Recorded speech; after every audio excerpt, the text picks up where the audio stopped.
श्री शनि अष्टोत्तर शतनामस्तोत्रम् शनिबीजमन्त्रः ॐ प्रां प्रीं प्रौं सः शनैश्चराय नमः। शनैश्चराय शान्ताय सर्वाभीष्टप्रदायिने शरण्याय वरेण्याय सर्वेशाय नमो नमः। सौम्याय सुरवन्द्याय सुरलोकविहारिणे सुखासनोपविष्टाय सुन्दराय नमो नमः। घनाय घनरूपाय घनाभरणधारिणे घनसारविलेपाय खद्योताय नमो नमः। मन्दाय मन्दचेष्टाय महनीयगुणात्मने मर्त्यपावनपादाय महेशाय नमो नमः। छायापुत्राय सर्वाय शरतूणीरधारिणे चरस्थिरस्वभावाय चञ्चलाय नमो नमः। नीलवर्णाय नित्याय नीलाञ्जननिभाय च नीलाम्बरविभूषाय निश्चलाय नमो नमः।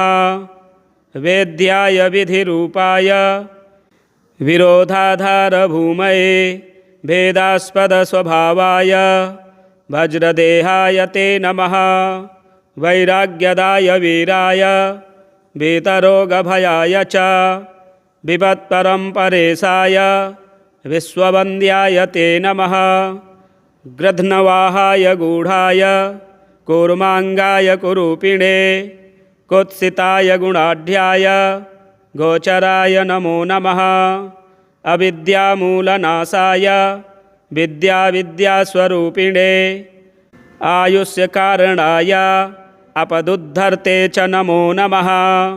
विष्णुभक्ताय वसिने विविधागमवेदिने विधिस्तुत्याय वन्द्याय विरूपाक्षाय ते नमः। वरिष्ठाय गरिष्ठाय वज्राङ्कुशधराय च वरदाभयहस्ताय वामनाय नमो नमः। ज्येष्ठापत्नी समेताय श्रेष्ठाय मितभाषिणे कष्टौघनाशकर्याय पुष्टिदाय नमो नमः। स्तुत्याय स्तोत्रगम्याय भक्तिवश्याय भानवे भानुपुत्राय भव्याय पावनाय नमो नमः। धनुर्मण्डलसंस्थाय धनदाय धनुष्मते तनुप्रकाशदेहाय तामसाय नमो नमः। अशेषजनवन्द्याय विशेषफलदायिने वशीकृतजनेशाय पशूनां पतये नमः। खेचराय खगेशाय घननीलाम्बराय च काठिन्यमानसायार्य गणस्तुत्याय ते नमः।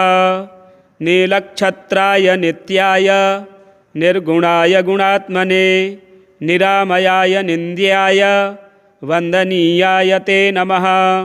धीराय दिव्यदेहाय दीनार्तिहरणाय च दैन्यनाशकरायार्य जनगण्याय ते नमः। क्रूराय क्रूरचेष्टाय कामक्रोधकराय च कलत्रपुत्रशत्रुत्व कारणाय नमो नमः।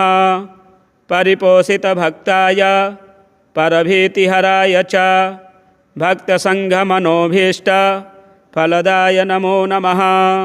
इत्थं शनैश्चरायेदं नाम्नामष्टोत्तरं शतं प्रत्यहं प्रजपन्मर्त्यो दीर्घमायुरवापुनुयात्। प्रत्यहं प्रजपन्मर्त्यो दीर्घमायुरवापुनुयात्। श्री शनि अष्टोत्तर शतनामस्तोत्रम संपूर्णम्। इसी प्रकार के वीडियो देखने के लिए चैनल को सब्सक्राइब करें, वीडियो शेयर करें, लाइक करें। श्री राहु अष्टोत्तर शतनाम स्तोत्रम राहुबीज मंत्रः ओं भ्रां ह्रीं भ्रौं सः राहवे नमः। शृणुनामानि राहोश्च संहिकेयो विधुन्तुदः सुरशत्रुस्तमश्चैव फणिगार्ग्यायणस्तथा सुरागुर्नीलजीमूत शङ्कासश्च चतुर्भुजः खड्गखेटकधारी च वरदायकहस्तकः शूलायुधो मेघवर्णः कृष्णध्वजपताकवान् दक्षिणासामुखरतः तीक्ष्णदंष्ट्रधराय च शूर्पाकारासनस्थश्च गोमेदाभरणप्रियः मासप्रियः कश्यपर्षि नन्दनो भुजगेश्वरः उल्कापातयिता शूली निधिपः कृष्णसर्पराट् विसज्ज्वालावृत्तास्योर्अधशरीरोजाद्यसम्प्रदः रवीन्दुभीकरश्छाया स्वरूपी कठिनाङ्गकः द्विषश्चक्रश्छेदकोऽथ करालस्यो भयङ्करः क्रूरकर्मा तमोरूपः श्यामात्मा नीललोहितः किरीटी नीलवसनः शनिसामन्तवर्तुमगः चाण्डालवर्णोऽर्था सर्व्यक्ष भवो मेघभवस्तथा शनिवत्फलदः सूरो अपसव्यगतिरेव च उपरागकरः सूर्य हिमांशोच्छविहारकः नीलपुष्पविहारश्च ग्रहश्रेष्ठोऽष्टमग्रहः कबन्धमात्रदेहश्च यातुधानकुलोद्भवः गोविन्दवरपात्रं च देवजातिप्रविष्टकः क्रूरो घोरः शनेर्मित्रं शुक्रमित्रमगोचरः माने गङ्गास्नानदाता स्वगृहे प्रबलाढ्यकः सद्गृहे अन्यबलधृत् चतुर्थे मातृनाशकः चन्द्रयुक्ते तु चण्डाल जन्मसूचक एव तु जन्मसिंहे राज्यदाता महाकायस्तथैव च जन्मकर्ता विधिरुपु मत्तको ज्ञानदश्च सः जन्मकन्या राज्यदाता जन्महानिध एव च नवमे पितृहन्ता च पंचमे शोकदायकः द्यूने कलत्रहन्ता च सप्तमे कलहप्रदः षष्ठे तु वित्तदाता च चतुर्थे वैरदायकः नवमे पापदाता च दशमे शोकदायकः आदौ यशः प्रदाता च अन्ते वैरप्रदायकः कालात्मा गोचराचारो धने चास्य ककुत्प्रदः पंचमेधिषणाशृङ्गदः स्वर्भानुर्बली तथा महासौख्यप्रदायी च चन्द्रवैरी च शाश्वतः शूरशत्रुः पापग्रहः शाम्भवः पूज्यकस्तथा पाटीरपूरणश्चाथ पैठीनसकुलोद्भवः दीर्घकृष्णो तनुर्विष्णु नेत्रारिर्देवदानवौ भक्तरक्षो राहुमूर्तिः सर्वाभीष्टफलप्रदः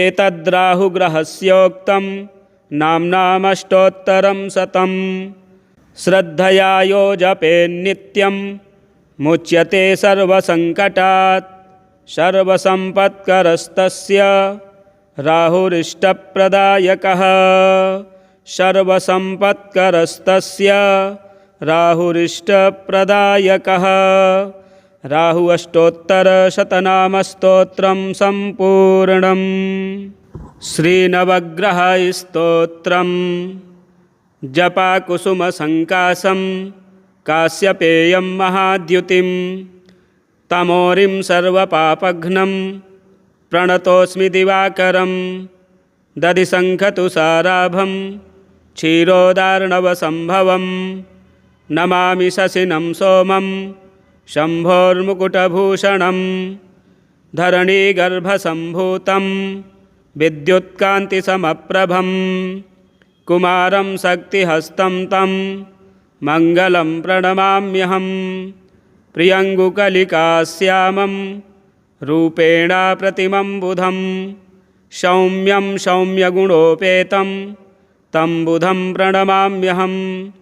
देवानां च ऋषीणां च गुरुं काञ्चनसन्निभं बुद्धिभूतं त्रिलोकेशं तं नमामि बृहस्पतिं।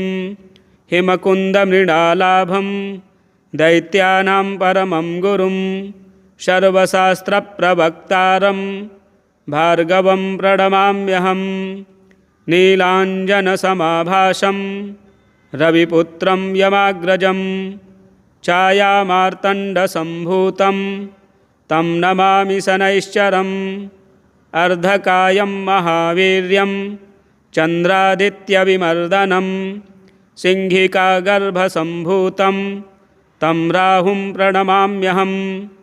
पलाशपुष्पसङ्काशं तारकाग्रहमस्तकं रौद्रं रौद्रात्मकं घोरं तं केतुं प्रणमाम्यहम्। इति व्यासमुखोद्गीतं यः पठेत् सुसमाहितः दिवा वा यदि वा रात्रौ विघ्नशान्तिर्भविष्यति। नरनारी नृपाणां च भवेद्दुः स्वप्ननाशनम्। ऐश्वर्यमतुलं तेषाम् आरोग्यं पुष्टिवर्धनं। ग्रहनक्षत्रजाः पीडास्तस्कराग्निसमुद्भवाः ताः सर्वाः प्रशमं यान्ति व्यासो ब्रूते न संशयः। ताः सर्वाः प्रशमं यान्ति व्यासो ब्रूते न संशयः। व्यासकृतं नवग्रहस्तोत्रं सम्पूर्णम्। श्रीशनि अष्टोत्तरशतनामस्तोत्रम्। शनिबीजमन्त्रः। ॐ प्रां प्रीं प्रौं सः शनैश्चराय नमः। शनैश्चराय शान्ताय सर्वाभीष्टप्रदायिने शरण्याय वरेण्याय सर्वेशाय नमो नमः। सौम्याय सुरवन्द्याय सुरलोकविहारिणे सुखासनोपविष्टाय सुन्दराय नमो नमः। घनाय घनरूपाय घनाभरणधारिणे घनसारविलेपाय खद्योताय नमो नमः। मन्दाय मन्दचेष्टाय महनीयगुणात्मने मर्त्यपावनपादाय महेशाय नमो नमः। छायापुत्राय सर्वाय शरतूणीरधारिणे चरस्थिरस्वभावाय चञ्चलाय नमो नमः। नीलवर्णाय नित्याय नीलाञ्जननिभाय च नीलाम्बरविभूषाय निश्चलाय नमो नमः। वेद्याय विधिरूपाय विरोधाधारभूमये भेदास्पदस्वभावाय वज्रदेहाय ते नमः।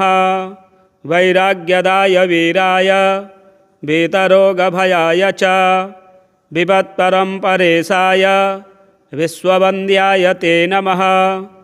गृध्नवाहाय गूढाय कूर्माङ्गाय कुरूपिणे कुत्सिताय गुणाढ्याय गोचराय नमो नमः।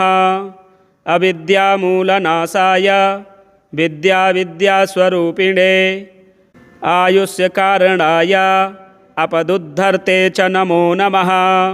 विष्णुभक्ताय वसिने विविधागमवेदिने विधिस्तुत्याय वन्द्याय विरूपाक्षाय ते नमः। वरिष्ठाय गरिष्ठाय वज्राङ्कुशधराय च वरदाभयहस्ताय वामनाय नमो नमः। ज्येष्ठापत्नी समेताय श्रेष्ठाय मितभाषिणे कष्टौघनाशकर्याय पुष्टिदाय नमो नमः।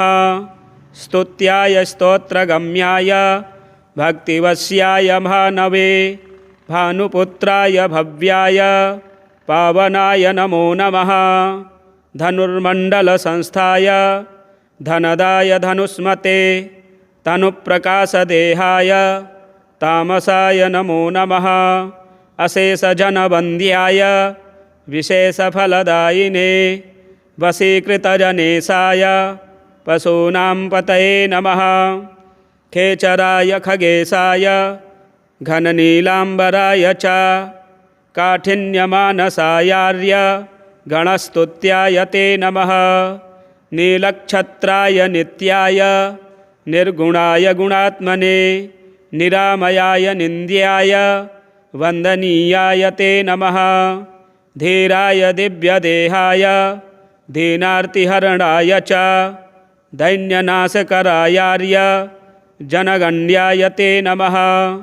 क्रूराय क्रूरचेष्टाय कामक्रोधकराय च कलत्रपुत्रशत्रुत्वकारणाय नमो नमः। परिपोषितभक्ताय परभीतिहराय च भक्तसङ्घमनोभीष्टफलदाय नमो नमः। इत्थं शनैश्चरायेदं नाम्नामष्टोत्तरं शतं प्रत्यहं प्रजपन्मर्त्यो दीर्घमायुरवापुनुयात्। प्रत्यहं प्रजपन्मर्त्यो दीर्घमायुरवापुनुयात्। श्री शनि अष्टोत्तर शतनाम स्तोत्रम संपूर्णम। इसी प्रकार के वीडियो देखने के लिए चैनल को सब्सक्राइब करें, वीडियो शेयर करें, लाइक करें। श्री राहु अष्टोत्तर शतनाम स्तोत्रम। राहु बीज मंत्रः। ओम भ्रां ह्रीं भ्रौं सः राहवे नमः। शृणुनामानि राहोश्च संहिकेयो विधुन्तुदः। सुरशत्रुस्तमश्चैव फणिगार्ग्यायणस्तथा। सुरागुर्नीलजीमूत शङ्कासश्च चतुर्भुजः। खड्गखेटकधारी च वरदायकहस्तकः। शूलायुधो मेघवर्णः कृष्णध्वजपताकवान्। दक्षिणासामुखरतः तीक्ष्णदंष्ट्रधराय च। शूर्पाकारासनस्थश्च गोमेदाभरणप्रियः। मासप्रियः कश्यपर्षि नन्दनो भुजगेश्वरः। उल्कापातयिता शूली निधिपः कृष्णसर्पराट्। विसज्ज्वालावृत्तास्योर्अधशरीरोजाद्यसम्प्रदः। रवीन्दुभीकरश्छाया स्वरूपी कठिनाङ्गकः। द्विषश्चक्रश्छेदकोऽथ करालस्यो भयङ्करः। क्रूरकर्मा तमो रूपः श्यामात्मा नीललोहितः। किरीटी नीलवसनः शनिसामन्तवर्तुमगः। चाण्डालवर्णोऽर्था सर्व्यक्ष भवो मेघभवस्तथा। शनिवत्फलदः सूरो अपसव्यगतिरेव च। उपरागकरः सूर्य हिमांशोच्छविहारकः। नीलपुष्पविहारश्च ग्रहश्रेष्ठोऽष्टमग्रहः। कबन्धमात्रदेहश्च यातुधानकुलोद्भवः। गोविन्दवरपात्रं च देवजातिप्रविष्टकः। क्रूरो घोरः शनेर्मित्रं शुक्रमित्रमगोचरः।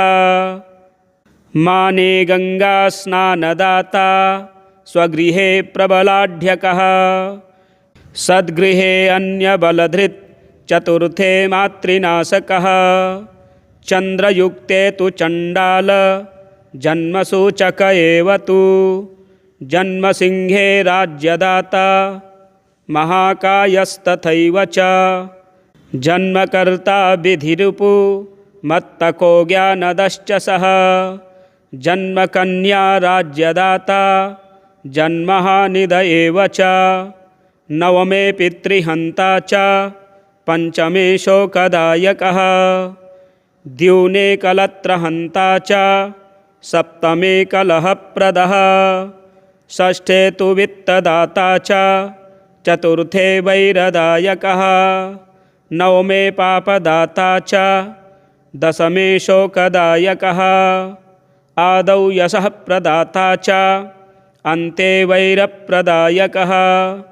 कालात्मा गोचराचारो धने चास्य ककुत्प्रदः पञ्चमेधिषणाशृङ्गदः स्वर्भानुर्बली तथा महासौख्यप्रदायी च चन्द्रवैरी च शाश्वतः शूरशत्रुः पापग्रहः शाम्भवः पूज्यकस्तथा पाटीरपूरणश्चाथ पैठीनसकुलोद्भवः दीर्घकृष्णो तनुर्विष्णु नेत्रारिर्देवदानवौ भक्तरक्षो राहुमूर्तिः सर्वाभीष्टफलप्रदः एतद्राहुग्रहस्योक्तं नाम्नामष्टोत्तरं शतं श्रद्धया यो जपेन्नित्यं मुच्यते सर्वसङ्कटात् सर्वसम्पत्करस्तस्य राहुरिष्टप्रदायकः सर्वसम्पत्करस्तस्य राहुरिष्टप्रदायकः राहु अष्टोत्तरशतनामस्तोत्रं सम्पूर्णम् श्रीनवग्रहस्तोत्रं जपाकुसुमसङ्कासं काश्यपेयं महाद्युतिं तमोरिं सर्वपापघ्नं प्रणतोऽस्मि दिवाकरं दधिशङ्खतुषाराभं क्षीरोदार्णवसम्भवं नमामि शशिनं सोमं शम्भोर्मुकुटभूषणं धरणीगर्भसम्भूतं विद्युत्कान्तिसमप्रभं कुमारं शक्तिहस्तं तं मङ्गलं प्रणमाम्यहं प्रियङ्गुकलिकाश्यामं रूपेण प्रतिमं बुधं सौम्यं सौम्यगुणोपेतं तं बुधं प्रणमाम्यहं देवानां च ऋषीणां च गुरुं काञ्चनसन्निभं बुद्धिभूतं त्रिलोकेशं तं नमामि बृहस्पतिं हिमकुन्दमृणालाभं दैत्यानां परमं गुरुं सर्वशास्त्रप्रवक्तारं भार्गवं प्रणमाम्यहं नीलाञ्जनसमाभासं रविपुत्रं यमाग्रजं छायामार्तण्डसम्भूतं तं नमामि शनैश्चरम् अर्धकायं महावीर्यं चन्द्रादित्यविमर्दनं सिंहिकागर्भसम्भूतं तं राहुं प्रणमाम्यहं पलाशपुष्पसङ्काशं तारकाग्रहमस्तकं रौद्रं रौद्रात्मकं घोरं तं केतुं प्रणमाम्यहम् इति व्यासमुखोद्गीतं यः पठेत् सुसमाहितः दिवा वा यदि वा रात्रौ विघ्नशान्तिर्भविष्यति नरनारी नृपाणां च भवेद्दुःस्वप्ननाशनम् ऐश्वर्यमतुलं तेषाम् आरोग्यं पुष्टिवर्धनं ग्रहनक्षत्रजाः पीडास्तस्कराग्निसमुद्भवाः ताः सर्वाः प्रशमं यान्ति व्यासो ब्रूते न संशयः ताः सर्वाः प्रशमं यान्ति व्यासो ब्रूते न संशयः व्यासकृतं नवग्रहस्तोत्रं सम्पूर्णम् श्रीशनि अष्टोत्तरशतनामस्तोत्रम् शनिबीजमन्त्रः ॐ प्रां प्रीं प्रौं सः शनैश्चराय नमः शनैश्चराय शान्ताय सर्वाभीष्टप्रदायिने शरण्याय वरेण्याय सर्वेशाय नमो नमः सौम्याय सुरवन्द्याय सुरलोकविहारिणे सुखासनोपविष्टाय सुन्दराय नमो नमः घनाय घनरूपाय घनाभरणधारिणे घनसारविलेपाय खद्योताय नमो नमः मन्दाय मन्दचेष्टाय महनीयगुणात्मने मर्त्यपावनपादाय महेशाय नमो नमः छायापुत्राय सर्वाय सरतूणीरधारिणे चरस्थिरस्वभावाय चञ्चलाय नमो नमः। नीलवर्णाय नित्याय नीलाञ्जननिभाय च नीलाम्बरविभूषाय निश्चलाय नमो नमः। वेद्याय विधिरूपाय विरोधाधारभूमये भेदास्पदस्वभावाय वज्रदेहाय ते नमः। वैराग्यदाय वीराय वीतरोगभयाय च विपत्परम्परेशाय विश्ववन्द्याय ते नमः। गृध्नवाहाय गूढाय कूर्माङ्गाय कुरूपिणे कुत्सिताय गुणाढ्याय गोचराय नमो नमः। अविद्यामूलनाशाय विद्यास्वरूपिणे आयुष्यकारणाय अपदुद्धर्ते च नमो नमः। विष्णुभक्ताय वसिने विविधागमवेदिने विधिस्तुत्याय वन्द्याय विरूपाक्षाय ते नमः। वरिष्ठाय गरिष्ठाय वज्राङ्कुशधराय च वरदाभयहस्ताय वामनाय नमो नमः। ज्येष्ठापत्नी समेताय श्रेष्ठाय मितभाषिणे कष्टौघनाशकर्याय पुष्टिदाय नमो नमः। स्तुत्याय स्तोत्रगम्याय भक्तिवश्याय भानवे भानुपुत्राय भव्याय पावनाय नमो नमः। धनुर्मण्डलसंस्थाय धनदाय धनुष्मते तनुप्रकाशदेहाय तामसाय नमो नमः। अशेषजनवन्द्याय विशेषफलदायिने वशीकृतजनेशाय पशूनां पतये नमः। खेचराय खगेशाय घननीलाम्बराय च काठिन्यमानसायार्य गणस्तुत्याय ते नमः। नीलक्षत्राय नित्याय निर्गुणाय गुणात्मने निरामयाय निन्द्याय वन्दनीयाय ते नमः। धीराय दिव्यदेहाय दीनार्तिहरणाय च दैन्यनाशकरायार्य जनगण्याय ते नमः। क्रूराय क्रूरचेष्टाय कामक्रोधकराय च कलत्रपुत्रशत्रुत्व कारणाय नमो नमः। परिपोषितभक्ताय परभीतिहराय च भक्तसङ्घमनोभीष्टफलदाय नमो नमः। इत्थं शनैश्चरायेदं नाम्नामष्टोत्तरं शतं प्रत्यहं प्रजपन्मर्त्यो दीर्घमायुरवापुनुयात्। प्रत्यहं प्रजपन्मर्त्यो दीर्घमायुरवापुनुयात्। श्री शनि अष्टोत्तर शतनाम स्तोत्रम संपूर्णम। इसी प्रकार के वीडियो देखने के लिए चैनल को सब्सक्राइब करें, वीडियो शेयर करें, लाइक करें। श्री राहु अष्टोत्तर शतनाम स्तोत्रम। राहु बीज मंत्रः। ओम भ्रां ह्रीं भ्रौं सः राहवे नमः। शृणुनामानि राहोश्च संहिकेयो विधुन्तुदः। सुरशत्रुस्तमश्चैव फणिगार्ग्यायणस्तथा। सुरागुर्नीलजीमूत संकाशश्च चतुर्भुजः।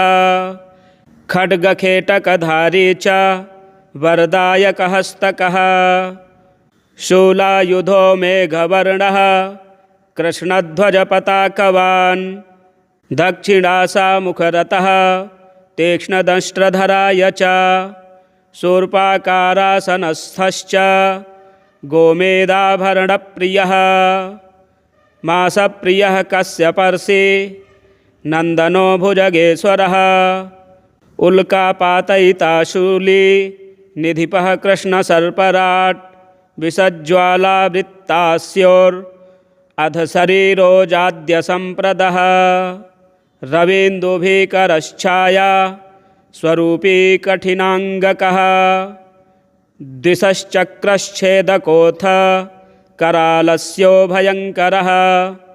क्रूरकर्मा तमो रूपः श्यामात्मा नीललोहितः किरीटी नीलवसनः शनिसामन्तवर्तमगः चाण्डालवर्णोऽर्था सर्व्यक्ष भवो मेघभवस्तथा शनिवत्फलदः सूरो अपसव्यगतिरेव च उपरागकरः सूर्य हिमांशोच्छविहारकः नीलपुष्पविहारश्च ग्रहश्रेष्ठोऽष्टमग्रहः कबन्धमात्रदेहश्च यातुधानकुलोद्भवः गोविन्दवरपात्रं च देवजातिप्रविष्टकः क्रूरो घोरः शनेर्मित्रं शुक्रमित्रमगोचरः माने गङ्गास्नानदाता स्वगृहे प्रबलाढ्यकः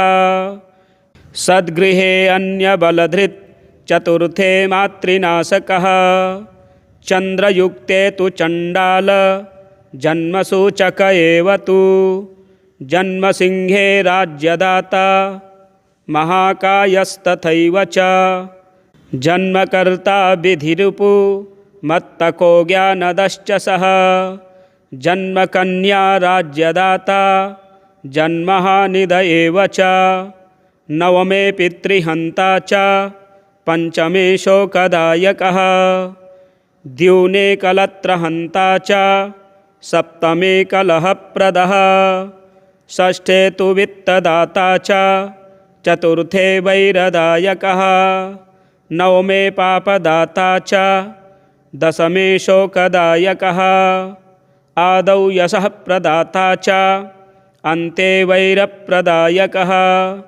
कालात्मा गोचराचारो धने चास्य ककुत्प्रदः पंचमेधिषणाशृङ्गदः स्वर्भानुर्बली तथा महासौख्यप्रदायी च चन्द्रवैरी च शाश्वतः शूरशत्रुः पापग्रहः शाम्भवः पूज्यकस्तथा पाटीरपूरणश्चाथ पैठीनसकुलोद्भवः दीर्घकृष्णो तनुर्विष्णु नेत्रारिर्देवदानवौ भक्तरक्षो राहुमूर्तिः सर्वाभीष्टफलप्रदः एतद्राहुग्रहस्योक्तं नाम्नामष्टोत्तरं शतं श्रद्धया यो जपेन्नित्यं मुच्यते सर्वसङ्कटात् सर्वसम्पत्करस्तस्य राहुरिष्टप्रदायकः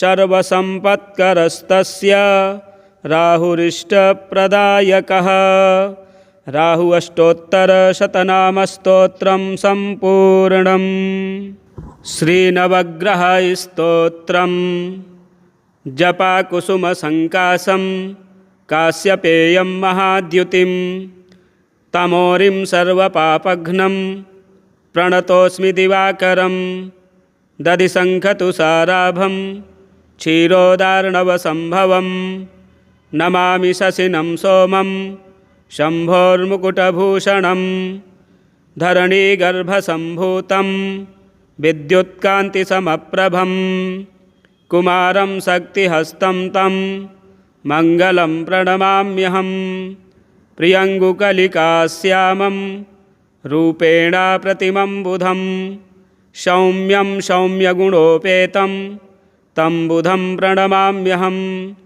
देवानां च ऋषीणां च गुरुं काञ्चनसन्निभं बुद्धिभूतं त्रिलोकेशं तं नमामि बृहस्पतिं हिमकुन्दमृणालाभं दैत्यानां परमं गुरुं सर्वशास्त्रप्रवक्तारं भार्गवं प्रणमाम्यहं नीलाञ्जनसमाभासं रविपुत्रं यमाग्रजं छायामार्तण्डसम्भूतं तं नमामि शनैश्चरम् अर्धकायं महावीर्यं चन्द्रादित्यविमर्दनं सिंहिकागर्भसम्भूतं तं राहुं प्रणमाम्यहं पलाशपुष्पसङ्काशं तारकाग्रहमस्तकं रौद्रं रौद्रात्मकं घोरं तं केतुं प्रणमाम्यहम्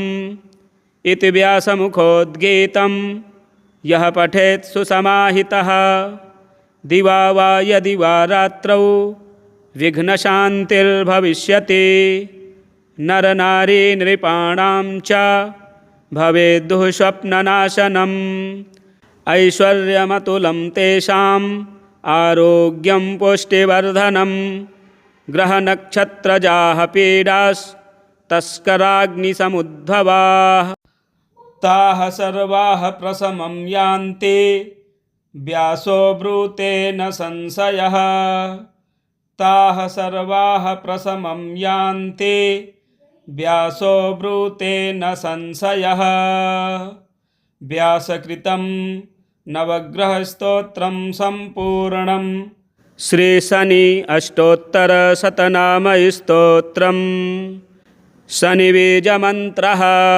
ॐ प्रां प्रीं प्रौं सः शनैश्चराय नमः शनैश्चराय शान्ताय सर्वाभीष्टप्रदायिने शरण्याय वरेण्याय सर्वेशाय नमो नमः सौम्याय सुरवन्द्याय सुरलोकविहारिणे सुखासनोपविष्टाय सुन्दराय नमो नमः घनाय घनरूपाय घनाभरणधारिणे घनसारविलेपाय खद्योताय नमो नमः मन्दाय मन्दचेष्टाय महनीयगुणात्मने मर्त्यपावनपादाय महेशाय नमो नमः छायापुत्राय सर्वाय शरतूणीरधारिणे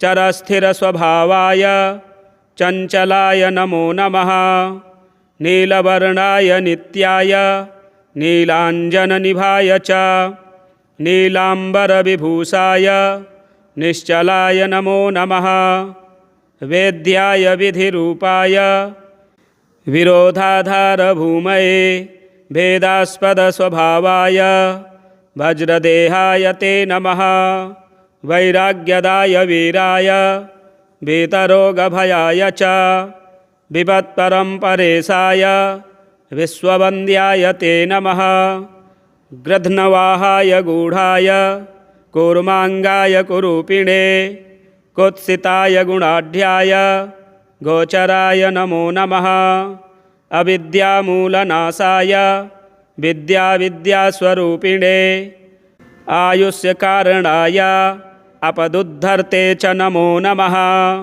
विष्णुभक्ताय वसिने विविधागमवेदिने विधिस्तुत्याय वन्द्याय विरूपाक्षाय ते नमः वरिष्ठाय गरिष्ठाय वज्राङ्कुशधराय च वरदाभयहस्ताय वामनाय नमो नमः ज्येष्ठापत्नीसमेताय श्रेष्ठाय मितभाषिणे कष्टौघनाशकर्याय पुष्टिदाय नमो नमः स्तुत्याय स्तोत्रगम्याय भक्तिवश्याय भानवे भानुपुत्राय भव्याय पावनाय नमो नमः धनुर्मण्डलसंस्थाय धनदाय धनुष्मते तनुप्रकाशदेहाय तामसाय नमो नमः अशेषजनवन्द्याय विशेषफलदायिने वशीकृतजनेशाय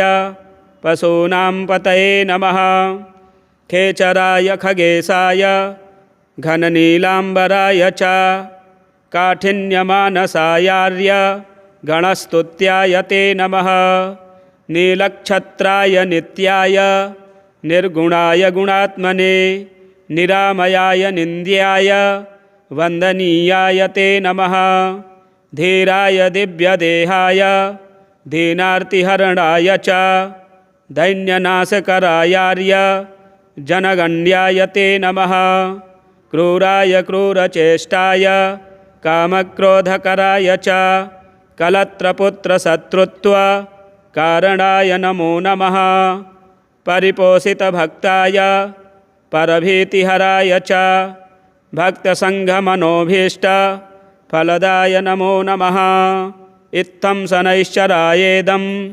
नाम्नामष्टोत्तरं शतं प्रत्यहं प्रजपन्मर्त्यो दीर्घमायुरवापुनुयात् प्रत्यहं प्रजपन्मर्त्यो दीर्घमायुरवापुनुयात्। श्री शनि अष्टोत्तर शतनाम स्तोत्रम संपूर्णम। इसी प्रकार के वीडियो देखने के लिए चैनल को सब्सक्राइब करें, वीडियो शेयर करें, लाइक करें। श्री राहु अष्टोत्तर शतनाम स्तोत्रम। राहु बीज मंत्रः। ओम ह्रां ह्रीं ह्रौं सः राहवे नमः। शृणुनामानि राहोश्च संहिकेयो विधुन्तुदः। सुरशत्रुस्तमश्चैव फणिगार्ग्यायणस्तथा। सुरागुर्नीलजीमूत संकासश्च चतुर्भुजः। खड्गखेटकधारी च वरदायकहस्तकः। शूलायुधो मेघवर्णः कृष्णध्वजपताकवान्। दक्षिणासामुखरतः तीक्ष्णदंष्ट्रधराय च। शूर्पाकारासनस्थश्च गोमेदाभरणप्रियः। मासप्रियः कश्यपर्षि नन्दनो भुजगेश्वरः। उल्कापातयिता शूली निधिपः कृष्णसर्पराट्। विसज्ज्वालावृत्तास्योर्अधशरीरोजाद्यसम्प्रदः। रवीन्दुभीकरश्छाया स्वरूपी कठिनाङ्गकः। द्विषश्चक्रश्छेदकोऽथ करालस्यो भयङ्करः। क्रूरकर्मा तमोरूपः श्यामात्मा नीललोहितः। किरीटी नीलवसनः शनिसामन्तवर्तुमगः। चाण्डालवर्णोऽर्था सर्व्यक्ष भवो मेघभवस्तथा। शनिवत्फलदः सूरो अपसव्यगतिरेव च। उपरागकरः सूर्य हिमांशोच्छविहारकः। नीलपुष्पविहारश्च ग्रहश्रेष्ठोऽष्टमग्रहः। कबन्धमात्रदेहश्च यातुधानकुलोद्भवः। गोविन्दवरपात्रं च देवजातिप्रविष्टकः। क्रूरो घोरः शनेर्मित्रं शुक्रमित्रमगोचरः। माने गङ्गास्नानदाता स्वगृहे प्रबलाढ्यकः। सद्गृहे अन्यबलधृत् चतुर्थे मातृनाशकः। चन्द्रयुक्ते तु चण्डाल जन्मसूचक एव तु। जन्मसिंहे राज्यदाता महाकायस्तथैव च। जन्मकर्ता विधिरुपु मत्तको ज्ञानदश्च सः। जन्मकन्या राज्यदाता जन्महानिद एव च। नवमे पितृहन्ता च पंचमे शोकदायकः। द्यूने कलत्रहन्ता च सप्तमे कलहप्रदः। षष्ठे तु वित्तदाता च चतुर्थे वैरदायकः। नवमे पापदाता च दशमे शोकदायकः। आदौ यशः प्रदाता च अन्ते वैरप्रदायकः।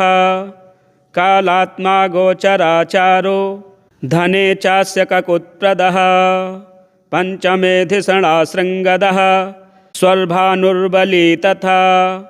महासौख्यप्रदायी च चन्द्रवैरी च शाश्वतः।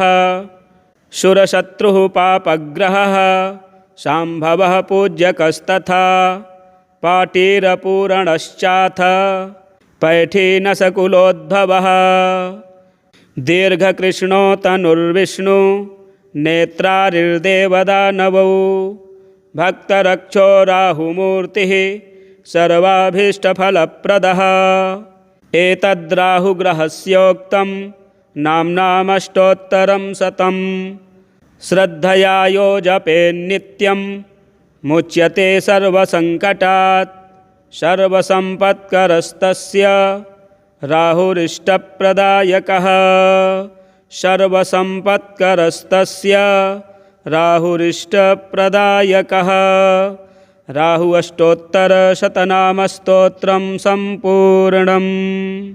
श्रीनवग्रहस्तोत्रम्। जपाकुसुमसङ्कासं काश्यपेयं महाद्युतिं तमोरिं सर्वपापघ्नं प्रणतोऽस्मि दिवाकरं।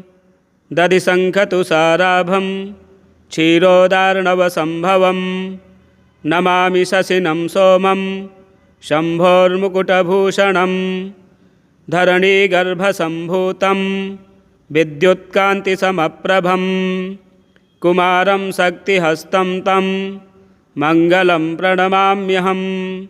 प्रियङ्गुकलिकाश्यामं रूपेण प्रतिमं बुधं सौम्यं सौम्यगुणोपेतं तं बुधं प्रणमाम्यहम्। देवानां च ऋषीणां च गुरुं काञ्चनसन्निभं बुद्धिभूतं त्रिलोकेशं तं नमामि बृहस्पतिं। हिमकुन्दमृणालाभं दैत्यानां परमं गुरुं सर्वशास्त्रप्रवक्तारं भार्गवं प्रणमाम्यहम्। नीलाञ्जनसमाभासं रविपुत्रं यमाग्रजं छायामार्तण्डसम्भूतं तं नमामि शनैश्चरम्।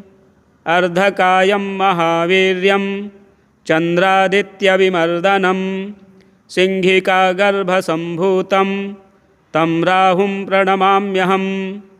पलाशपुष्पसङ्काशं तारकाग्रहमस्तकं रौद्रं रौद्रात्मकं घोरं तं केतुं प्रणमाम्यहम्। इति व्यासमुखोद्गीतं यः पठेत् सुसमाहितः दिवा वा यदि वा रात्रौ विघ्नशान्तिर्भविष्यति। नरनारी नृपाणां च भवेद्दुःस्वप्ननाशनम्। ऐश्वर्यमतुलं तेषाम् आरोग्यं पुष्टिवर्धनं। ग्रहनक्षत्रजाः पीडास्तस्कराग्निसमुद्भवाः ताः सर्वाः प्रशमं यान्ति व्यासो ब्रूते न संशयः। ताः सर्वाः प्रशमं यान्ति व्यासो ब्रूते न संशयः। व्यासकृतं नवग्रहस्तोत्रं सम्पूर्णम्। श्रीशनि अष्टोत्तरशतनामस्तोत्रम्। शनिबीजमन्त्रः।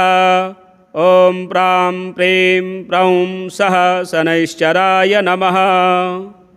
शनैश्चराय शान्ताय सर्वाभीष्टप्रदायिने शरण्याय वरेण्याय सर्वेशाय नमो नमः। सौम्याय सुरवन्द्याय सुरलोकविहारिणे सुखासनोपविष्टाय सुन्दराय नमो नमः। घनाय घनरूपाय घनाभरणधारिणे घनसारविलेपाय खद्योताय नमो नमः। मन्दाय मन्दचेष्टाय महनीयगुणात्मने मर्त्यपावनपादाय महेशाय नमो नमः। छायापुत्राय सर्वाय शरतूणीरधारिणे चरस्थिरस्वभावाय चञ्चलाय नमो नमः। नीलवर्णाय नित्याय नीलाञ्जननिभाय च नीलाम्बरविभूषाय निश्चलाय नमो नमः। वेद्याय विधिरूपाय विरोधाधारभूमये भेदास्पदस्वभावाय वज्रदेहाय ते नमः। वैराग्यदाय वीराय वीतरोगभयाय च विपत्परम्परेशाय विश्ववन्द्याय ते नमः। गृध्नवाहाय गूढाय कूर्माङ्गाय कुरूपिणे कुत्सिताय गुणाढ्याय गोचराय नमो नमः। अविद्यामूलनाशाय विद्यास्वरूपिणे आयुष्यकारणाय अपदुद्धर्ते च नमो नमः। विष्णुभक्ताय वसिने विविधागमवेदिने विधिस्तुत्याय वन्द्याय विरूपाक्षाय ते नमः। वरिष्ठाय गरिष्ठाय वज्राङ्कुशधराय च वरदाभयहस्ताय वामनाय नमो नमः। ज्येष्ठापत्नी समेताय श्रेष्ठाय मितभाषिणे कष्टौघनाशकर्याय पुष्टिदाय नमो नमः। स्तुत्याय स्तोत्रगम्याय भक्तिवश्याय भानवे भानुपुत्राय भव्याय पावनाय नमो नमः। धनुर्मण्डलसंस्थाय धनदाय धनुष्मते तनुप्रकाशदेहाय तामसाय नमो नमः। अशेषजनवन्द्याय विशेषफलदायिने वशीकृतजनेशाय पशूनां पतये नमः। खेचराय खगेशाय घननीलाम्बराय च काठिन्यमानसायार्य गणस्तुत्याय ते नमः। नीलक्षत्राय नित्याय निर्गुणाय गुणात्मने निरामयाय निन्द्याय वन्दनीयाय ते नमः। धीराय दिव्यदेहाय दीनार्तिहरणाय च दैन्यनाशकरायार्य जनगण्याय ते नमः। क्रूराय क्रूरचेष्टाय कामक्रोधकराय च कलत्रपुत्रशत्रुत्वकारणाय नमो नमः। परिपोषितभक्ताय परभीतिहराय च भक्तसङ्घमनोभीष्टफलदाय नमो नमः। इत्थं शनैश्चरायेदं नाम्नामष्टोत्तरं शतं प्रत्यहं प्रजपन्मर्त्यो दीर्घमायुरवापुनुयात्। प्रत्यहं प्रजपन्मर्त्यो दीर्घमायुरवापुनुयात्। श्री शनि अष्टोत्तर शतनाम स्तोत्रम संपूर्णम। इसी प्रकार के वीडियो देखने के लिए चैनल को सब्सक्राइब करें, वीडियो शेयर करें, लाइक करें। श्री राहु अष्टोत्तर शतनाम स्तोत्रम। राहु बीज मंत्रः। ओम भ्रां ह्रीं भ्रौं सः राहवे नमः। शृणुनामानि राहोश्च संहिकेयो विधुन्तुदः। सुरशत्रुस्तमश्चैव फणिगार्ग्यायणस्तथा सुरागुर्नीलजीमूत शङ्कासश्च चतुर्भुजः। खड्गखेटकधारी च वरदायकहस्तकः।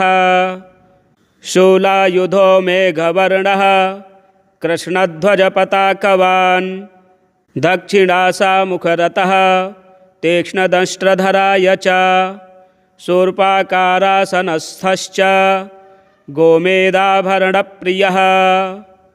मासप्रियः कश्यपर्षि नन्दनो भुजगेश्वरः। उल्कापातयिता शूली निधिपः कृष्णसर्पराट्। विसज्ज्वालावृत्तास्योर्अधशरीरोजाद्यसम्प्रदः। रवीन्दुभीकरश्छाया स्वरूपी कठिनाङ्गकः। द्विषश्चक्रश्छेदकोऽथ करालस्यो भयङ्करः। क्रूरकर्मा तमो रूपः श्यामात्मा नीललोहितः। किरीटी नीलवसनः शनिसामन्तवर्तुमगः। चाण्डालवर्णोऽर्था सर्व्यक्ष भवो मेघभवस्तथा। शनिवत्फलदः सूरो अपसव्यगतिरेव च। उपरागकरः सूर्य हिमांशोच्छविहारकः। नीलपुष्पविहारश्च ग्रहश्रेष्ठोऽष्टमग्रहः। कबन्धमात्रदेहश्च यातुधानकुलोद्भवः। गोविन्दवरपात्रं च देवजातिप्रविष्टकः। क्रूरो घोरः शनेर्मित्रं शुक्रमित्रमगोचरः। माने गङ्गास्नानदाता स्वगृहे प्रबलाढ्यकः। सद्गृहे अन्यबलधृत् चतुर्थे मातृनाशकः। चंद्रयुक्ते तु चंडाल जन्मसूचक एव तु जन्मसिंहे राज्यदाता महाकायस्तथैव च जन्मकर्ता विधिरुपु मत्तको ज्ञानदश्च सः जन्मकन्या राज्यदाता जन्महानिध एव च नवमे पितृहन्ता च पंचमे शोकदायकः द्यूने कलत्रहन्ता च सप्तमे कलहप्रदः षष्ठे तु वित्तदाता च चतुर्थे वैरदायकः नवमे पापदाता च दशमे शोकदायकः आदौ यशः प्रदाता च अन्ते वैरप्रदायकः कालात्मा गोचराचारो धने चास्य ककुत्प्रदः पंचमेधिषणाशृङ्गदः स्वर्भानुर्बली तथा महासौख्यप्रदायी च चन्द्रवैरी च शाश्वतः शूरशत्रुः पापग्रहः शाम्भवः पूज्यकस्तथा पाटीरपूरणश्चाथ पैठीनसकुलोद्भवः दीर्घकृष्णो तनुर्विष्णु नेत्रारिर्देवदानवौ भक्तरक्षो राहुमूर्तिः सर्वाभीष्टफलप्रदः एतद्राहुग्रहस्योक्तं नाम्नामष्टोत्तरं शतं श्रद्धया यो जपेन्नित्यं मुच्यते सर्वसङ्कटात् सर्वसम्पत्करस्तस्य राहुरिष्टप्रदायकः सर्वसम्पत्करस्तस्य राहुरिष्टप्रदायकः राहु अष्टोत्तरशतनामस्तोत्रं सम्पूर्णम् श्रीनवग्रहस्तोत्रं जपाकुसुमसङ्कासं काश्यपेयं महाद्युतिं तमोरिं सर्वपापघ्नं प्रणतोऽस्मि दिवाकरं दधिशङ्खतुषाराभं क्षीरोदार्णवसम्भवं नमामि शशिनं सोमं शम्भोर्मुकुटभूषणं धरणीगर्भसम्भूतं विद्युत्कान्तिसमप्रभं कुमारं शक्तिहस्तं तं मङ्गलं प्रणमाम्यहं प्रियङ्गुकलिकाश्यामं रूपेण प्रतिमं बुधं सौम्यं सौम्यगुणोपेतं तं बुधं प्रणमाम्यहं देवानां च ऋषीणां च गुरुं काञ्चनसन्निभं बुद्धिभूतं त्रिलोकेशं तं नमामि बृहस्पतिं हिमकुन्दमृणालाभं दैत्यानां परमं गुरुं सर्वशास्त्रप्रवक्तारं भार्गवं प्रणमाम्यहं नीलाञ्जनसमाभासं रविपुत्रं यमाग्रजं छायामार्तण्डसम्भूतं तं नमामि शनैश्चरम् अर्धकायं महावीर्यं चन्द्रादित्यविमर्दनं सिंहिकागर्भसम्भूतं तं राहुं प्रणमाम्यहं पलाशपुष्पसङ्काशं तारकाग्रहमस्तकं रौद्रं रौद्रात्मकं घोरं तं केतुं प्रणमाम्यहम् इति व्यासमुखोद्गीतं यः पठेत् सुसमाहितः दिवा वा यदि वा रात्रौ विघ्नशान्तिर्भविष्यति नरनारी नृपाणां च भवेद्दुःस्वप्ननाशनम् ऐश्वर्यमतुलं तेषाम् आरोग्यं पुष्टिवर्धनं ग्रहनक्षत्रजाः पीडास्तस्कराग्निसमुद्भवाः ताः सर्वाः प्रशमं यान्ति व्यासो ब्रूते न संशयः ताः सर्वाः प्रशमं यान्ति व्यासो ब्रूते न संशयः व्यासकृतं नवग्रह स्तोत्रम संपूर्णम। इसी प्रकार के वीडियो देखने के लिए हमारे चैनल को सब्सक्राइब करें, वीडियो शेयर करें एवं लाइक करें। मिलते हैं अगले वीडियो में। हर हर महादेव।